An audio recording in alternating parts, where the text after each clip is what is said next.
வணக்கம். சில தேதிகள் ரொம்பவே ஸ்பெஷல். ஏப்ரல் 5 கணித வரலாற்றுல ஏன் ஒரு பொன்னான நாள்னு பார்க்கலாம் வாங்க. நம்ப முடியுதா? இந்த ஒரே நாள் பல நூற்றாண்டு மேதைகளை ஒன்னு சேர்க்குது. அவங்க தான் நம்ம உலக வடிவமைச்சாங்க.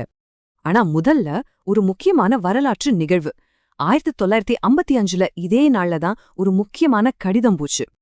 இது ரெண்டு பெரிய மேதைகள் விடுத்த எச்சரிக்கை, பர்ட்ரண்ட் ரசல் மற்றும் ஆல்பர்ட் ஐன்ஸ்டீன்.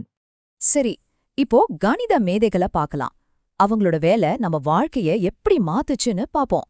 முதல்ல நம்ம பார்க்க போறது ஆக்சிடென்ட்டா ஜியாமெட்ரி மேல காதல் வயப்பட்ட ஒரு தத்துவஞானிய பத்தி தான். ஹாப்ஸ் சொன்னது இதுதான். தர்க்கப்படி யோசிச்சா எல்லா பிரச்சனையும் தீர்க்கலாம். இதுதான் கம்ப்யூட்டர் கோடிங்கின் அடிப்படை. அப்போ ஒரு கேள்வி வருது, தூய்மையான தர்க்கம் நம்மளோட பேச்சு வழக்கத்தையே மாத்திடுமா? அடுத்ததா லட்சக்கணக்கான மக்கள் வானத்துல பறக்க காரணமான ஒருத்தரை பத்தி பார்க்கலாம்.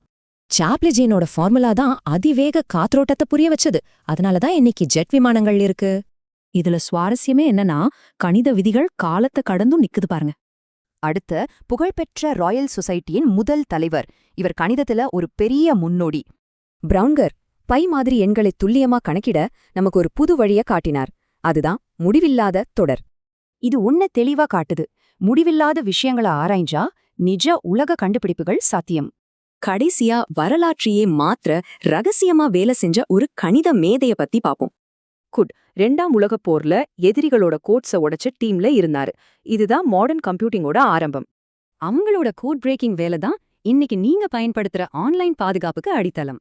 தத்துவம், விமானம், கணினி, கோட்ஸ்னு ஏப்ரல் 5 நிஜமாவே ஒரு ஸ்பெஷலான நாள் தான். யோசிச்சு பார்த்தா ஆச்சரியமா இருக்கு. காலண்டர்ல இன்னும் என்னென்ன ரகசியங்கள் ஒளிஞ்சிருக்கோ? இதுதான் இன்னைக்கான நம்ம விளக்கம்.